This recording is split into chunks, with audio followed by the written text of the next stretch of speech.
Once again, as we welcome you back here to Haggett Hall. Kelvin, a good first game here by young Murrell. He put up a good fight. We saw Jones taking game number one nonetheless. What advice or what would be your thoughts around the young man trying to take this into game number three? Well, where I saw his errors, they were all forced. And if he plays a bit more patient, he would be in a better position to be victorious, or at least to put up a good fight against the experienced Curtis Jones. But he played extremely well for someone who has not been in competition for a few years.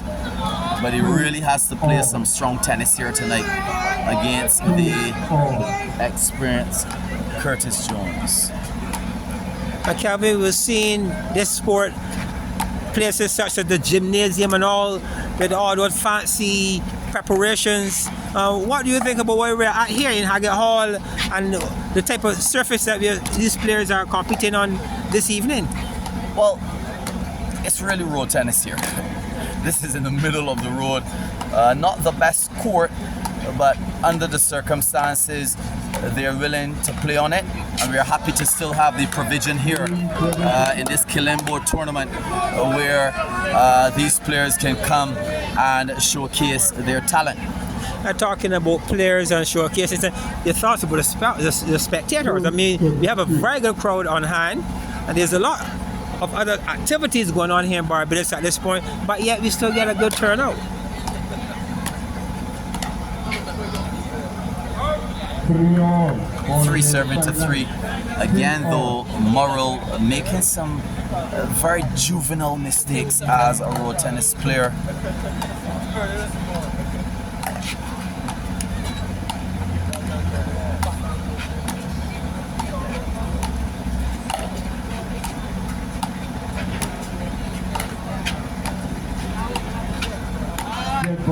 Well done by Murrell. Good exchange by both players. I think the decision to go for the middle really gave him dividends on that particular occasion. He may want to think about that a bit more. If he could get the ball into his opponent's body, opposed to the left and right wide movement, because Jones is very comfortable on both sides of the court, as we are seeing here again. Oh, very good shot there by Murrell. Stretching Jones very, very wide, unable to reach that one. And that's what you need to do. You need to be clever against these experienced players. Outfox the foxes.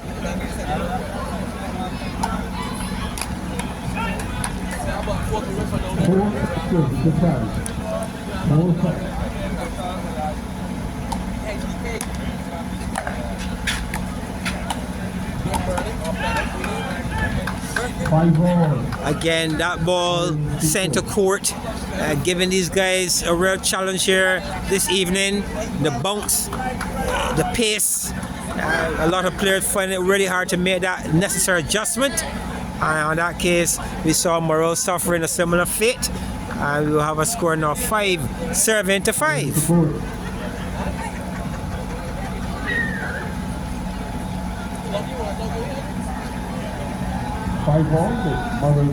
Again, for those of you wherever you're joining us to take in all this action here, the Kilombo Road Tennis 2024.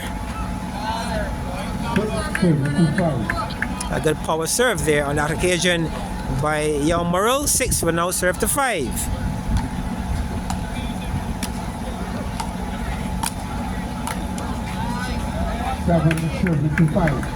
So a fair amount of exchanges, John, adding some real excitement to this sport. It appears as though this second game is going to be just as close as the first game.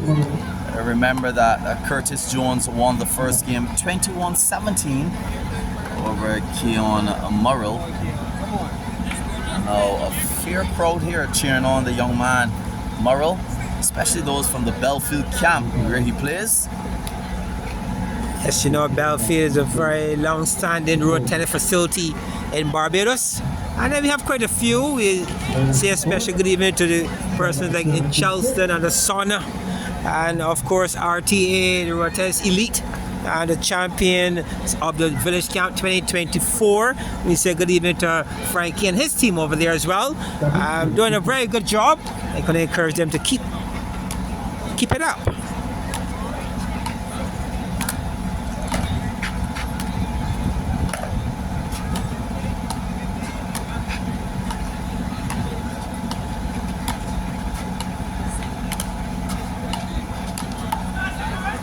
And to be honest with you, John, watching Curtis Jones' technique is so beautiful, so wonderful.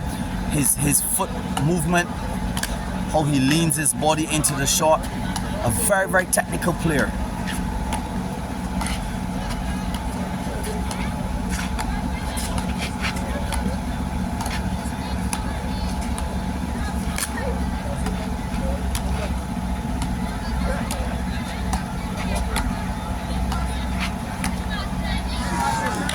Some very, very good exchanges between these two players. 8-7. Yes. This game is extremely, extremely close. Yes, and we're seeing Curtis Jones looking exceedingly well this evening. He's covering the court, as you said before, very well. He's getting behind the ball, moving both sides brilliantly. Well done by Jones. He's now taking the lead for the very first time in game number 2 at 8, now 7-7.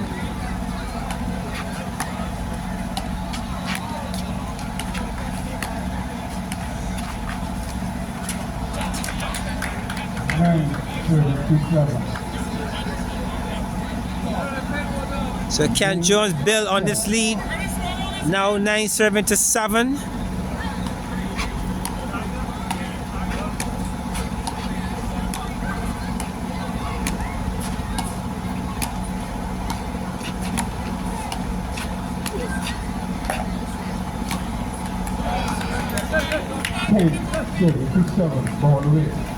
And what I found interesting in the first game, and I'm seeing it now in the second game, is that Murrell is using his back arm to produce the majority of the shots and create the difficult angles, even more so than his form. And you did mention that even before the game started. You said to me, Bruce, he has a very interesting back arm, and I'm seeing it. I haven't had the opportunity to see a lot of him over the years, seeing that he was away from road tennis, but now he has one of the most intriguing and interesting back arms I've ever seen in terms of an attacking style. Yeah, she's very, very comfortable. He would prefer, in my opinion, to play a back arm than a forehand. At times, the opportunity is given, ball center court, he goes to the back arm opposed to the forearm. But he definitely needs to pull something special here this evening if he's going to take this game into a game number 3. And this is some 4-5 consecutive points being wrapped up here by Jones as he builds a lead here on the young Murrell.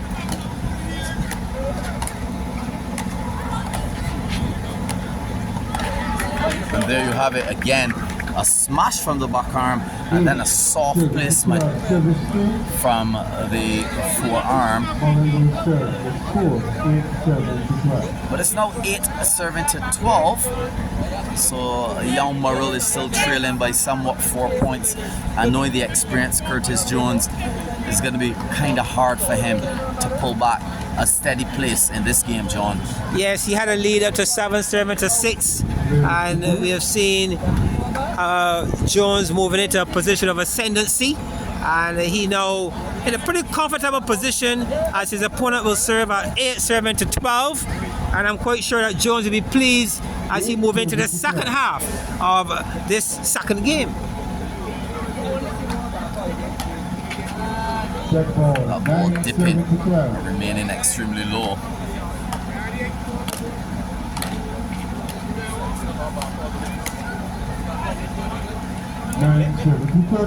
One of few attacking moments there. We saw Jones going in attack, changing his pace and building the lead here, getting bigger by the minute. Net ball, 9-14.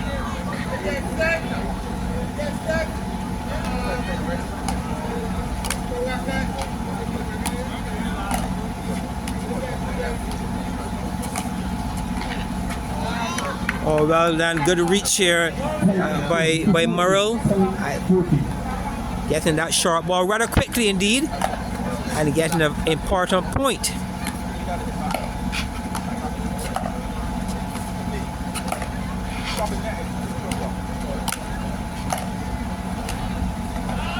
And Murrell looking for that change of direction, but it did not work for him this time around. And again though, John Jones covering this court so well. Yes, he is. A man now in his 30s, he's still playing very youthful, still looking extremely slim and trim, and he's putting in that work and having a good representation here against the younger Murrell. 15-10 is the score. A comfortable 5-point lead here for Jones. He's looking to advance with a 2 straight once possible this evening. But I'm sure that young Murrell has alternative plans, as 15 now will serve to 11.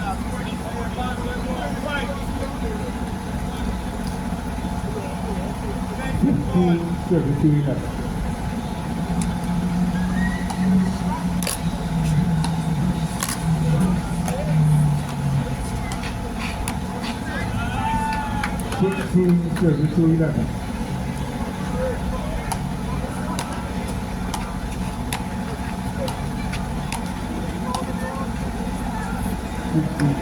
16-12. Nice shot there from Murrell. That ball is good. That ball is good. It landed on the neck of the line, and it's now 16-13. This gap being a bit closer than before. Nice cheeky serve, John. Yes, experienced, a very, very tactical and good thinker he is. Change of pace, change of bounce. Very smart play there by Jones. 13 now serve to 17.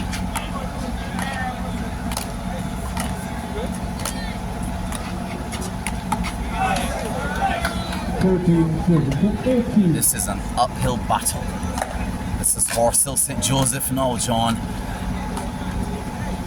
It's going to be really, really rough for the young Murrell. Yes. With a 4-point trail to the experienced Curtis Jones. Your take? Yeah, I totally agree with you. We can see Jones here now sprinting to the line as he's drawing closer to that magic number of 21, and that would allow him to be advanced to yet another round of the Kilombo road tennis competition. Well, it's a round of 16 that they're vying for, as this particular game, the last game of the night, is the last game of the round of 32.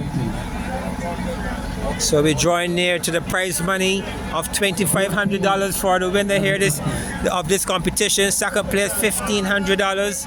A nice purse here again, Calvin. I agree, it's perhaps a tenth of what the Open will be playing for, but remember, it's a good gauge for you to get some practice, and it's a good pocket change as well to get in your practice and perhaps pay a bill or two. So special thanks to Mr. Trevor Prescott for making this happen.